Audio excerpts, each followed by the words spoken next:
नमस्कार, यो news 24 television prime time न्यूजमा स्वागत छ। देशलाई कोरोना संक्रमणले जसरी गाँजेको छ, राजनीतिले पनि त्यसरी नै लपेटेको छ।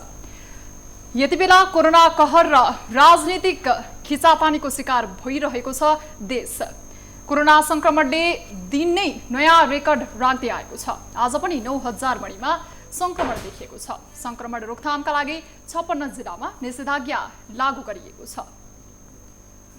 संक्रमितहरूको अक्सिजनको अभावमा छटपटाइरहेका बेला सत्ता पक्ष र प्रतिपक्ष राजनीतिक स्वार्थका लागि डम्फु बजाउन व्यस्त छन्। वैशाख 27 गते प्रधानमन्त्री केपी शर्मा ओलीले विश्वासको मत लागेपछि संघीय संसद सचिवालयलाई अहिले व्यवस्थापनको चटारो छ। राजनीतिक अस्थिरताको सङ्कटमा परेको सरकारले आगामी आर्थिक वर्ष 2078-79 को बजेट ल्याउने तयारी थालेको छ। यता परम्परागत र चुनावी कार्यक्रम समावेश गरेर बजेट ल्याउन लागेको भन्दै अर्थविदहरूले नै समय सुहाउँदो बजेटका लागि सुझाएका छन्। यस्तै सुमधुर आवाज र मन्द्रमुग्ध सङ्गीतबाट परिचित वरिष्ठ गायक र सङ्गीतकार प्रेमध्वज प्रधानको 85 वर्षको उमेरमा निधन भएको छ। प्रधान भौतिक शरीर सधैँका लागि अस्ताएपछि उहाँले साङ्गीतिक क्षेत्रमा दिनुभएको योगदान र उहाँका अमर गीतहरू सधैँ सबैको मनमनमा अमर रहने नै छन्। यसबाहेक हामीले स्पोर्ट्स, इन्टरनेसनल र एउटा रोचक प्रसङ्ग पनि प्राइम टाइम न्युज बुलेटिनमा समेटेका छौँ। अब प्राइम टाइम न्युजका हेडलाइन्स। कोरोना संक्रमणमा दैनिक नयाँ रेकर्ड। नेपालमा एकै दिन 9070 कोरोना संक्रमित थपिए, 54 जनाको मृत्यु।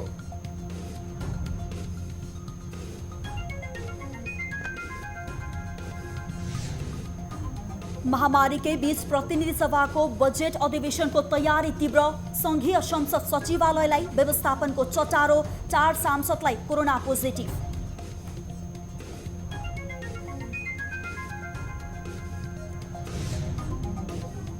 वैशाख 27 पछि संसद विघटन गरेर ओलीले देशलाई अस्थिरतातर्फ लैजान खोजेको वर्षमान पुनको आरोप।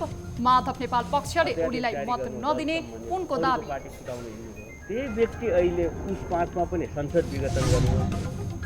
वरिष्ठ गायक एवं सङ्गीतकार प्रेमध्वज प्रधानको 85 वर्षको उमेरमा निधन। छातीमा समस्या देखिएपछि अस्पतालमा भर्ना गरिएका प्रधानको मृत्युले साङ्गीतिक क्षेत्रमा अपूरणीय क्षति।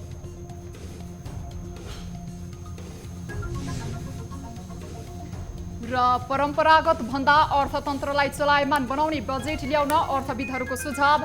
महामारीमा सत्ता टिकाउने र चुनावी बजेट नल्याउन आग्रह।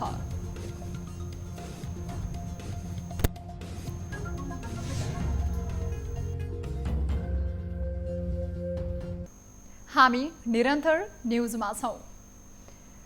नेपालमा बिहिबार थप 9070 जनामा कोरोना संक्रमण पुष्टि भएको छ।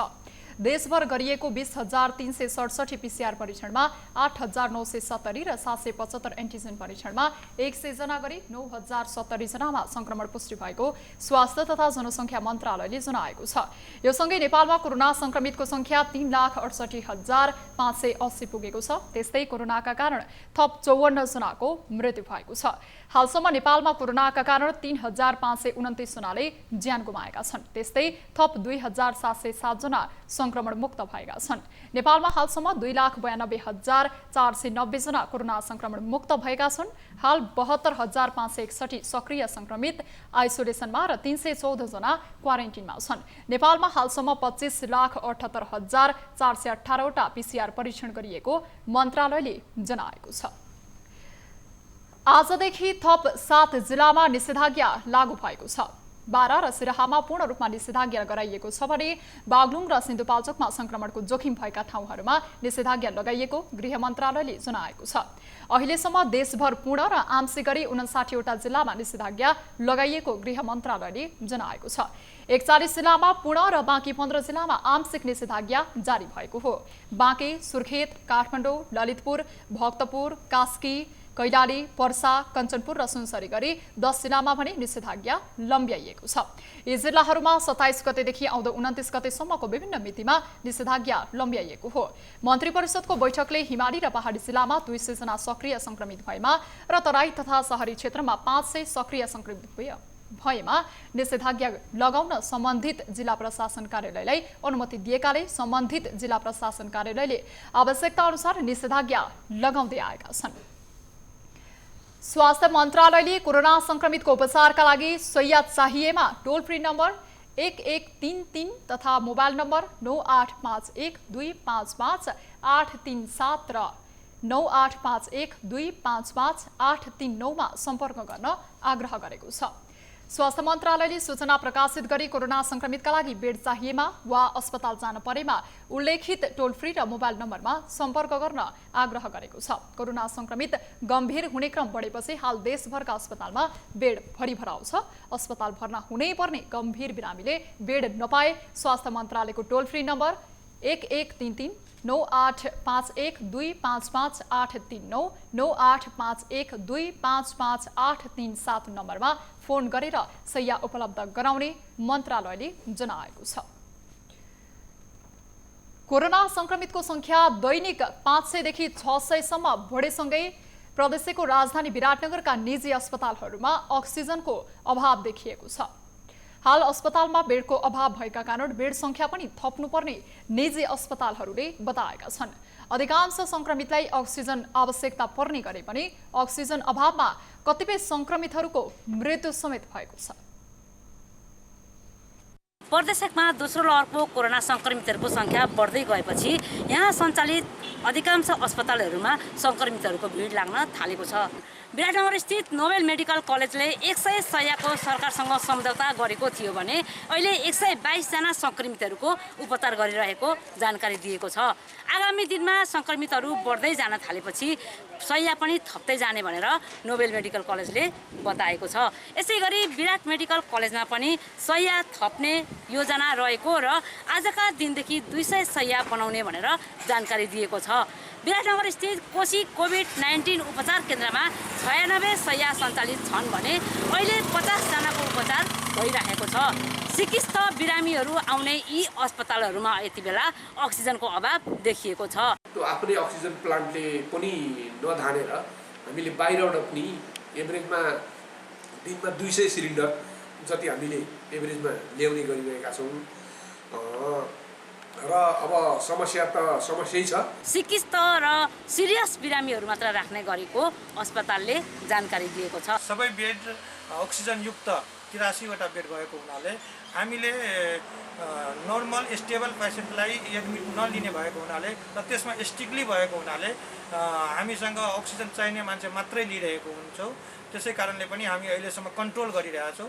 निजी अस्पतालहरूले उपचारको लागि अक्सिजन कम भइरहेको बताइरहँदा सामाजिक विकास मन्त्रालयले भने अक्सिजन कम हुन नदिने र जसरी पनि अक्सिजन उपलब्ध गराएर अस्पतालहरूमा ल्याउने भनेर जानकारी दिएको छ। मेडिकल कलेजहरूले शय्या थप्दै गर्दा पनि संक्रमितहरू त्यति नै मात्रामा आउने गरेको अस्पताल सञ्चालकहरूले जानकारी दिएका छन्। न्युज 24 टेलिभिजनका लागि तारा आचार्य, विराटनगर। हामी निरन्तर न्युजमा छौँ। कोरोना संक्रमितहरूलाई अस्पताल पुर्याउन एम्बुलेन्सको अभाव भएपछि रूपन्देहीको तिलोत्तमा नगरपालिकाका प्रमुख र उपप्रमुखले चढ्ने गाडी कोभिड एम्बुलेन्सका रूपमा प्रयोगमा ल्याएका छन्। नगरभित्र संक्रमितहरूले छिटो र छरितो उपचार पाउन र यातायात अभावमा कुनै पनि संक्रमितको ज्यान जोखिममा नपरोस् भन्ने उद्देश्यले नगर प्रमुखले प्रयोग गर्ने लु 16360 र उपप्रमुखले चढ्दै आएको लु 16326 नम्बरको स्कोर्पियो बिहिबारदेखि संक्रमित बोक्नका लागि प्रयोगमा ल्याइएको हो।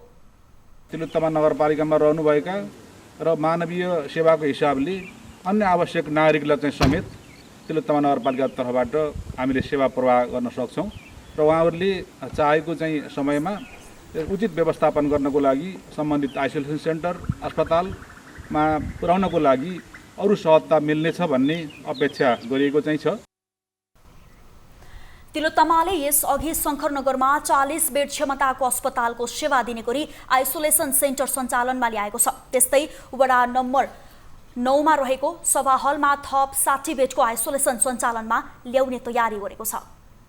नेकपा माओवादी केन्द्रका नेता वर्षमान पुनले प्रधानमन्त्री केपी शर्मा ओलीले वैशाख 27 गतेपछि संसद विघटन गरेर देशलाई राजनीतिक अस्थिरतातर्फ लैजान खोजेको दावी गरेका छन्। संघीय संसद भवन परिसरमा सञ्चारकर्मीसँग पुनले प्रधानमन्त्री ओलीले विश्वासको मत नपाउने र त्यस लगत्तै संसद विघटन गरेर देशलाई असंवैधानिक बाटोमा लैजाने योजना रहेको बताए। गत बैठकमा पनि कोरोनाको लकडाउनका बेला राजनीतिक दल फुटाउनका लागि अध्यादेश ल्याएको भन्दै पुनले ओलीले अहिले पनि देशलाई राजनीतिक अस्थिरतातर्फ लान खोजेको आरोप लगाए। कोरोनाको लकडाउन गरेर बसेका बेला पनि पार्टी फोड्नलाई अध्यादेश लिएर आउनु भएको थियो। त्यही व्यक्ति प्रधानमन्त्री हुनुहुन्छ जसले मान्छेलाई चुनेर अध्यादेश जारी गर्नु दल सम्बन्धी अरूको पार्टी फुटाउन हिँड्नुभयो। त्यही व्यक्ति अहिले उस 5मा पनि संसद विघटन गर्नुभयो। त्यस्तै नेता पुनले एमाले भित्रै माधव नेपाल पक्षले ओलीलाई विश्वासको मत नदिने पनि बताए। त्यस्तो अवस्थामा विश्वासको मतमा ओली असफल हुने र त्यसपछि आउने शून्यताको अवस्थामा प्रमुख प्रतिपक्षी दल नेपाली कांग्रेस सहित दलले विकल्पको खोजी गर्ने बताए। सामान्य अवस्थामा प्रधानमन्त्रीले विश्वासको मत लिन्छु भन्दा लोकतान्त्रिक व्यवस्थामा राम्रो कुरो, तर प्रधानमन्त्रीलाई थाहा छ समर्थन गर्दै आएको माओवादी केन्द्रले समर्थन फिर्ता लिएको छ। आफ्नो पार्टीमा पनि गडबडी छ र विश्वासको वातावरण छैन। अरू अहिले नै उल्लेख्य सङ्ख्यामा कुनै पार्टीले समर्थन गर्ने अवस्था छैन। प्रधानमन्त्री ओलीको राजनीतिक नियतमा नै प्रश्न रहेको भन्दै पुनले कोरोना रोकथामका काम गर्न नसकिनेपछि विषयान्तर गर्न विश्वासको मत लिन लागेको पनि बताए। नेकपा एमाले संसदको विशेष अधिवेशनमा विश्वासको मत प्राप्त गर्ने गरी विभिन्न दलसँगको छलफललाई निरन्तरता दिने निर्णय गरेको छ। प्रधानमन्त्री निवास बालुवाटारमा बिहिबार बसेको एमाले स्थायी कमिटी बैठकले संसदको विशेष अधिवेशनमा विश्वासको मत प्राप्त गर्ने विभिन्न पक्षसँग छलफल चलिरहेकोले सघन रूपमा सबै दलहरूसँगको छलफललाई निरन्तरता दिएर अगाडि बढाउने निर्णय गरेको एमालेका प्रवक्ता प्रदीप ग्यावालीले जानकारी दिनुभयो। प्रधानमन्त्री ओलीले विश्वासको मत लिने प्रयोजनका लागि वैशाख 27 गते सोमबार दिउँसो 1 बजेका लागि राष्ट्रपतिबाट संसद अधिवेशन आह्वान भएको छ। त्यस्तै स्थायी कमिटी आकस्मिक बैठकमा बागमती प्रदेशको 1 सिटका लागि जेठ 6 गते हुने उपचुनावमा एमालेको उम्मेद्वार जिताउने विषयमा छलफल भएको प्रवक्ता गेवालीले बताउनुभयो। जेठ 6 गते हुन गइरहेको बागमती प्रदेशबाट निर्वाचित हुने एकजना राष्ट्रिय सभा सदस्यको निर्वाचनका सम्बन्धमा छलफलहरू गरेका छौँ। यो निर्वाचनमा नेकपा एमालेको उम्मेदवारलाई जिताउने गरी जित सुनिश्चित हुने गरी यसका तयारीहरू गर्नका लागि बैठकमा नेताहरूले उपचुनावको विषयमा सुझाव दिएको र एमालेको उम्मेद्वारको जित सुनिश्चित हुने गरी छलफल अगाडि बढाउने निर्णय गरेको उहाँले बताउनुभयो। उम्मेद्वारको विषयमा पनि छलफल गरिने प्रवक्ता गेवालीले जानकारी दिनुभयो। साथै बैठकमा माधव पक्षका नेतालाई गरिएको कारबाही फिर्ता लिने बारे पनि छलफल भएको थियो। कोरोना विरुद्धको खोप भारतबाट ल्याउन कमिसन मागेको आरोप लागेको नेपाल कमिसन एजेन्ट हुकुम इन्स्टिट्युसन एन्ड लजिस्टिक प्रणालीको आरोप अस्वीकार गरेको छ। स्वास्थ्य मन्त्री हृदयदेश त्रिपाठीले भारतको पुणेस्थित सिरम इन्स्टिट्युटले उत्पादन गरेको कोभिडसिल्ड भ्याक्सिन आयात गर्न नेपाल एजेन्टले कमिसन मागेपछि समस्या भएको बताएका थिए। सोही आधारमा सञ्चार माध्यमले समाचार प्रसारण गरेपछि कमिसन माग गरेको भन्ने आरोप लागेको हुकुमले विज्ञप्ति मार्फत स्पष्टीकरण दिएको हो। हुकुमले विज्ञप्ति जारी गर्दै 20 लाख डोज भ्याक्सिन आयातको सहमति नेपाल र भारतका दुई सरकार बीचको सीधा संवादबाट भएको र आधिकारिक विक्रेता हुनुको नाताले भ्याक्सिन ल्याउन समन्वय गर्ने बाहेक अरू कुनै आधिकारिक सहभागिता नरहेको समेत जनाएको छ। न्युजहरू अझै बाँकी छन्, अहिलेलाई ब्रेक।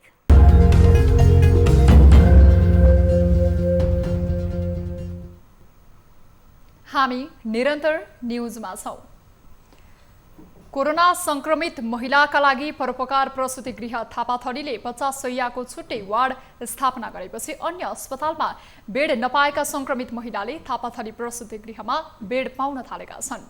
प्रसुति गृहले संक्रमित भएका गर्भवतीलाई पनि छुट्टै राखेर सुत्केरी गराउने, संक्रमित गर्भवती राख्ने वार्डको पनि प्रबन्ध मिलाएको छ। साथै गर्भवती वा सुत्केरीले अस्पतालको टोल फ्री नम्बरमा फोन गरेर परामर्श लिन पनि अस्पतालले आग्रह गरेको छ।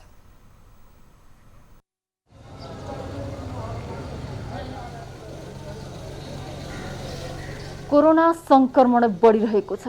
यस्तो बेलामा अहिले थापाथली प्रसुति गृहको अवस्था के छ त? गर्भवती महिलाहरू गर्भजाँचको लागि अस्पताल कसरी पुग्छन्? उनीहरू अझै त्रसित भइरहेको बेलामा अहिले अस्पतालले कस्तो किसिमको सेवा दिइरहेको छ र सङ्क्रमित गर्भवती महिला पनि यहाँ आएर डेलिभरी हुने अवस्था छ कि छैन, यो बारेमा पनि हामी कुराकानी गर्दैछौँ। सङ्क्रमण बढिरहेको अवस्थामा यहाँ आउने गर्भवती महिलाहरूले कसरी सेवा पाइरहेका छन्, कति मात्रामा आइरहेका छन्, कति त त्रसित भएर आइरहेका छैनन् होला? प्रसुति गृहले कुनै पनि सेवा बन्द गरेको छैन।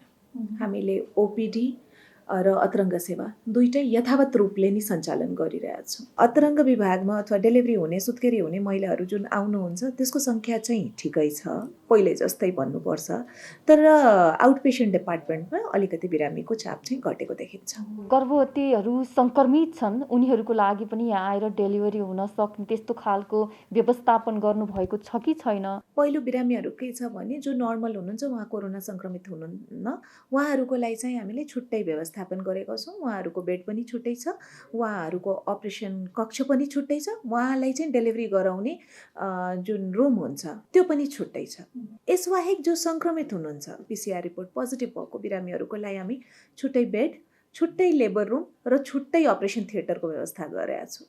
प्रसुति गृहमा सङ्क्रमित महिला र जुन महिलाहरू जसलाई सङ्क्रमण छैन अथवा जो महिला शङ्कास्पद हुनुहुन्छ उहाँहरूलाई चाहिँ हामीले मिसिनै दिएको छैन। अस्पतालको विभिन्न वार्डमा विभिन्न प्रकारले हामी म्यानेज गरिरहेछौँ। धेरै गर्भवती महिलाहरू चाहिँ एकदमै डराइराख्नु भएको छ, त्रसित माहौल छ महामारीको बेलामा, उनीहरूलाई के सल्लाह सुझाव दिनुहुन्छ? यो रोग सर्ने एउटा माध्यम भनेको तपाईँको रेस्पिरेटरी इन्फेक्सन अथवा जुन श्वासबाट आउने छिटाहरू, थुक्को छिटाहरू हो, त्योबाट हो। अब योबाट जोगिनलाई चाहिँ तपाईँले मास्क लगाउनु पर्यो, सरसफाइमा ध्यान दिनु पर्यो र तपाईँले सामाजिक दूरी कायम गर्नु पर्यो। अब यो तीनटा कुरा याद गरेर महिलाहरूले आफैले सुरक्षित पार्नुपर्छ। यदि धेरै समस्या छैन भने प्रसुति गृहले आफ्नो एउटा टोल फ्री नम्बर पनि जारी गरेको छ। टोल फ्री नम्बरमा तपाईँले पैसा लाग्दैन। टोल फ्री नम्बर 16601000046। यसबाहेक हामीले दुईटा मोबाइल नम्बर पनि जारी गरेका छौँ र मोबाइल नम्बर चाहिँ हाम्रो 9860018034 र 9860018035 रहेको छ। गर्भवतीलाई धेरै गाह्रो बनाएको छैन हैन, त्यो छैन भने फोनबाट सल्लाह लिँदा हुन्छ। कोरोना महामारी के बीच संघीय संसद अन्तर्गतको प्रतिनिधि सभाको अधिवेशन आह्वान भएपछि बैठकको तयारी भइरहेको छ। 4 जना सांसदलाई कोरोना पोजिटिभ देखिसकेको छ भने केही सांसदको रिपोर्ट आउनै बाँकी छ। कोरोना संक्रमणको जोखिमका बेला बस्न लागेको संसद बैठकको तयारी कस्तो हुँदैछ त? एक रिपोर्ट। प्रधानमन्त्री केपी ओली स्वयंले यही संसद भवनभित्र वैशाख 27 गते विश्वासको मत लिँदै हुनुहुन्छ। यदि उहाँले विश्वासको मत प्राप्त गरेमा उहाँको सरकार निरन्तर अगाडि जानेछ र यदि उहाँले विश्वासको मत प्राप्त गर्न नसकेमा भने नयाँ सरकार गठनका विकल्पहरूका ढोकाहरू खुल्ला हुनेछन्। वैशाख 27 गते प्रधानमन्त्री केपी शर्मा ओलीले विश्वासको मत लिन लागेपछि संघीय संसद सचिवालयलाई अहिले व्यवस्थापनको चटारो देखिएको छ। आकस्मिक रूपमा बैठक आह्वान भएसँगै बैठक हलमा प्रवेश गर्ने सबैको पीसीआर परीक्षण गरिएको छ।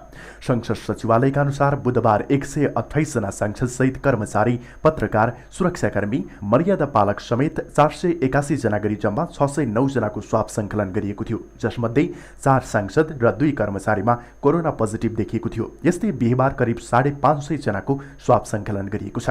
संसदमा कोरोना संक्रमणको पक्षलाई ध्यान दिँदै एक र अर्को सांसद बीच 2 कुर्सी खाली रहने गरी बस्ने व्यवस्था मिलाइएको छ। कोरोना महामारीकै बेलामा अघिल्लो वर्ष 20 मा एउटा कुर्सी खाली राखेर सांसदहरूलाई बस्ने व्यवस्था मिलाइएकोमा अहिले भने दर्शक दीर्घलाई पनि बैठक कक्षकै रूपमा प्रयोग गरिने भएको छ। सुरक्षा सतर्कता अपनाएर बैठक सञ्चालन गर्ने गरी सम्पूर्ण तयारी भइरहेको संघीय संसदका प्रवक्ता डाक्टर रोजनाथ पाण्डे बताउँछन्। हलको लागि व्यवस्थापन सुरक्षाको उपायहरू अपनाउने क्रममा 2 मिटर कमसेकम हुने गरी बीचमा 2वटा सिट खाली राखेर हललाई व्यवस्थापन गरेका छौँ। माथिको बल्कनीलाई समेत बैठकको सञ्चालन गर्नको लागि चाहिँ मान्य सदस्यज्यूहरूको लागि उपलब्ध गराउने गरी दूरी कायम गरेर राखेको छ। विशेषज्ञ टोलीले सिट व्यवस्थापन गर्दा कम्तीमा 2 मिटरको दूरी कायम गर्न, सेनिटाइजर पर्याप्त स्थानमा राख्न, जमघट र भेटघाट हुने जमिना गिरह र शौचालय जस्ता स्थानमा आलोपालो मिलाएर जान र फर्कनको लागि फरक फरक बाटो तय गर्न सुझाव दिएको थियो। बैठक कक्षका झ्याल ढोका पूर्ण रूपमा खोल्न, आवागमन सहज तुल्याउन र विशेषज्ञ स्वास्थ्य कर्मीहरूको हेल्थ डेस्क राख्न पनि टोलीले सचिवालयलाई परामर्श दिएको छ। सभामुख र संसदमा प्रतिनिधित्व गर्ने राजनैतिक दलका प्रमुख सचेतक तथा सचेतक रहने कार्यव्यवस्था परामर्श समितिले छलफलपछि तय गर्ने कार्यसूचीका आधारमा अधिवेशन कसरी अघि बढाउने भन्ने निर्णय हुनेछ। यस्तै कोरोना संक्रमित सांसदहरूलाई विश्वासको मतको प्रक्रियामा कसरी सहभागी गराउने भन्ने विषय पनि कार्यव्यवस्था परामर्श समितिले नै टुङ्गो लगाउने प्रवक्ता पाण्डे बताउँछन्। उहाँहरूको मताधिकार सुरक्षित राख्ने तरिकाले नै भविष्यमा आउने दिनहरूमा छलफल हुन्छ भन्ने लाग्छ। तर अहिलेसम्म त्यस्तो छलफल गरेर निर्णय लिइसकेको अवस्था छैन। अब कार्यव्यवस्था परामर्श समितिको राय परामर्शमा सामान्य सभामुखज्यूले यसको लागि विशेष व्यवस्था गर्नुहुन्छ होला। जनताको सार्वभौम थलो मानिन्छ संसद। प्रतिकूल परिस्थितिमा संसदको महत्व अरू बेला भन्दा झन बढी हुने गर्दछ। नेपालमा भने प्रतिकूल परिस्थितिमा मौकामा चौका हान्नेहरूका लागि लगाम लगाउन सक्ने निकाय संसद बन्द प्राय हुने गरेको छ। कोरोना महामारी नियन्त्रणमा भइरहेका ढिलासुस्ती, भ्रष्टाचार र अनियमितता डरलाग्दो देखिएको छ। यस्तो बेलामा सरकारलाई जवाबदेही बनाउन र जनताको जीवन रक्षाका लागि खबरदारी गरिरहन स्वास्थ्य सुरक्षा मापदण्ड अपनाएर संसदलाई सधैँ खुला गर्न जरुरी छ। न्युज 24 टेलिभिजनका लागि टिभी जर्नलिस्ट जगन्नाथ दुलालको रिपोर्ट। कैलालीमा निषेधाज्ञा भएसँगै दैनिक उपभोग्य सामानको मूल्य आकाशिएको छ। बजारमा उपभोग्य सामग्रीको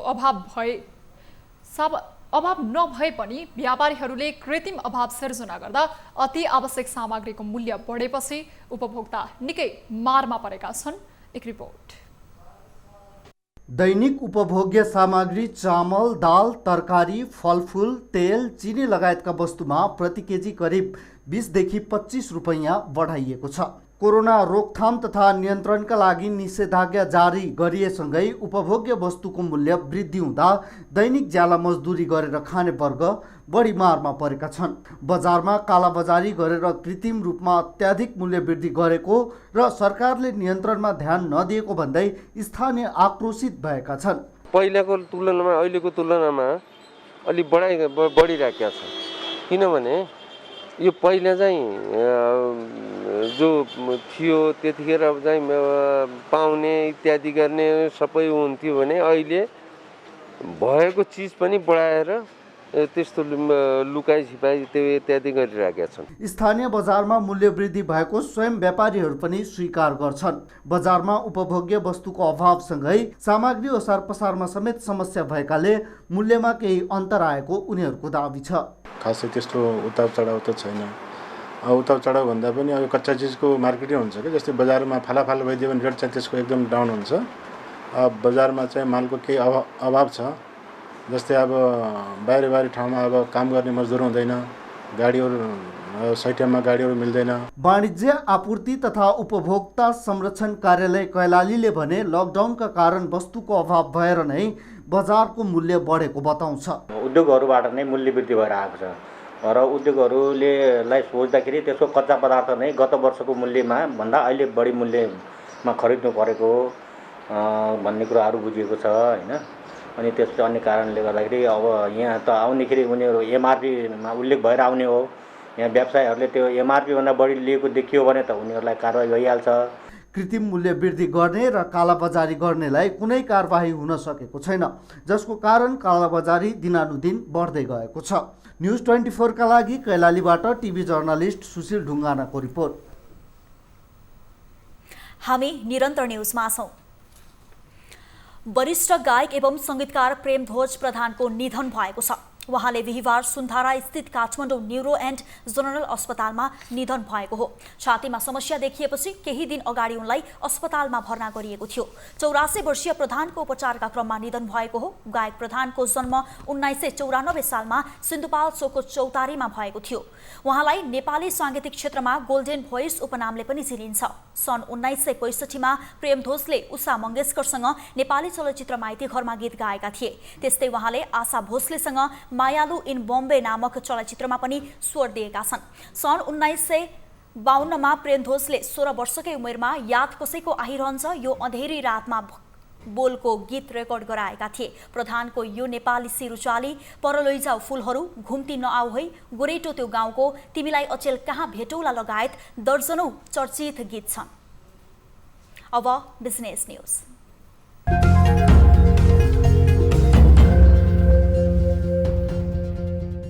राजनीतिक अस्थिरताको संकटमा परेको सरकारले आगामी आर्थिक वर्ष 2078-79 को बजेट परम्परागत र चुनावी कार्यक्रम समावेश गरेर ल्याउन लागेको भन्दै अर्थविदहरूले परम्परागत बजेट नल्याउन आग्रह गरेका छन्। कोरोनाको दोस्रो लहरले स्वास्थ्य सेवा समेत नपाएर समस्यामा परेका नागरिक र संकटग्रस्त बन्दै गरेको अर्थतन्त्रलाई चलायमान बनाउने कार्यक्रम ल्याउन अर्थविदहरूले सुझाव दिएका छन्। सरकारले कोरोना नियन्त्रण गर्न प्रभावकारी स्वास्थ्य व्यवस्थापन गर्न नसकेको अवस्थामा अर्थमन्त्री विष्णुप्रसाद पौडेलले सस्तो नारा र परम्परागत शैलीमा बजेट प्रस्तुत गर्न लागेको भन्दै अर्थविदहरूले चिन्ता गरेका छन्। तत्काल देखिएको अहिलेको जनताहरूको स्वास्थ्यको समस्या र उनको जनजीविकाको पनि समस्या छ।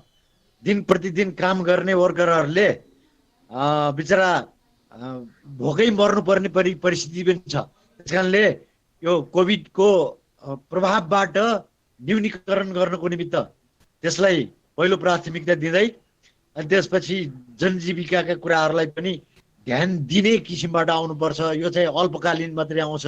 चालु आर्थिक वर्षमा सरकारले आन्तरिक सत्ता खेचातानी र कोभिडको संकटबाट बजेटको लक्ष्य योजना पनि पूरा नहुने भएको छ। अर्थमन्त्री पौडेलले यो वर्ष पनि औपचारिकता निभाउन वितरणमुखी बजेट ल्याउने सोचमा रहेको आशंका अर्थविदहरूको छ। आगामी आर्थिक वर्ष भनेको 78-79, 79-80 र 80-81 मा चाहिँ धेरै ठुलो स्रोत चाहिँ यो स्वास्थ्यमै खनाउनु पर्छ। त्यसमा पनि सबभन्दा धेरै यो कोभिडमै खनाउनु पर्छ। त्यसमा पनि पूर्वाधारमा चाहिँ खनाउनु पर्यो। सरकारले गत वर्ष बजेट ल्याउँदा पनि कोरोनाको संकट थियो। तत्कालीन अर्थमन्त्री युवराज खतिवड़ाले 14 खर्ब 74 अर्ब 64 करोड रुपैयाँ बराबरको बजेट प्रस्तुत गरेका थिए। खतिवड़ाको बजेटको लक्ष्य र आकारलाई समेत संशोधन गरेर अर्थमन्त्री पौडेलले बजेटमा संशोधन गरेका थिए। चालु आर्थिक वर्षको बजेटको क्षमता र कार्यान्वयनमा प्रश्न उठिरहेका बेला सरकारले कोभिडको संकटमा बजेट ल्याउँदा परम्परा धान्ने भन्दा पनि महामारीमा परेका जनता र अर्थतन्त्रलाई चलायमान बनाउने खालको बजेट ल्याउन सक्नु पर्दछ। न्यूज 24 टेलिभिजनका लागि नवराज चालिसेको रिपोर्ट।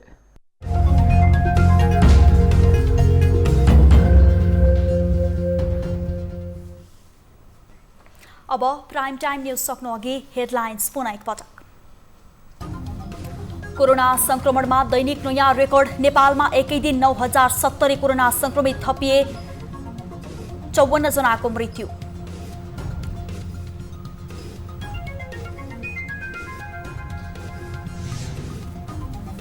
महामारी के बीच प्रतिनिधि सभाको बजेट अधिवेशनको तयारी तीव्र।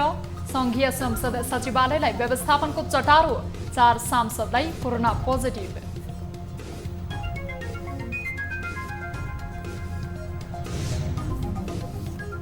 वैशाख 27 गते संसद विघटन गरेर ओलीले देशलाई अस्थिरतातर्फ लैजान खोजेको वर्षमान पुनको आरोप। माधव नेपाल पक्षले ओलीलाई मत नदिने पुनको दावी। अरूको पार्टी फुटाउन हिँड्नु हो, त्यही व्यक्ति अहिले उस 5 मा पनि संसद विघटन गर्नु। वरिष्ठ गायक एवं संगीतकार प्रेमध्वज प्रधानको 84 वर्षको उमेरमा निधन।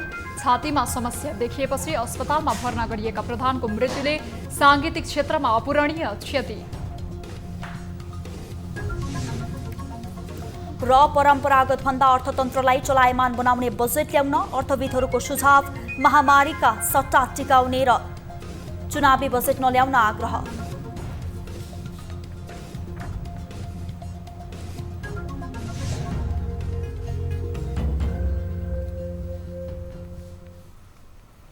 प्राइम टाइम न्यूज अहिलेलाई यति नै। जाँदा जाँदै ताली र गालीका लागि हामीले सोधेको प्रश्नको अन्तिम नतिजा यसपछिको कार्यक्रम सीधा कुरा जनतासँगमा दिनुहोला। थप न्यूजका लागि हाम्रो वेबसाइट www.news24nepal.com हेर्नुहोला। साथै हामीलाई फेसबुक, ट्विटर र युट्युबमा पनि फलो गर्न सक्नुहुनेछ। यस्तै मोबाइल, इमेल र भाइबरबाट न्यूज 24 को हेल्प डेस्कमा केही समस्या र गुनासा छन् भने सम्पर्क गर्न सक्नुहुनेछ।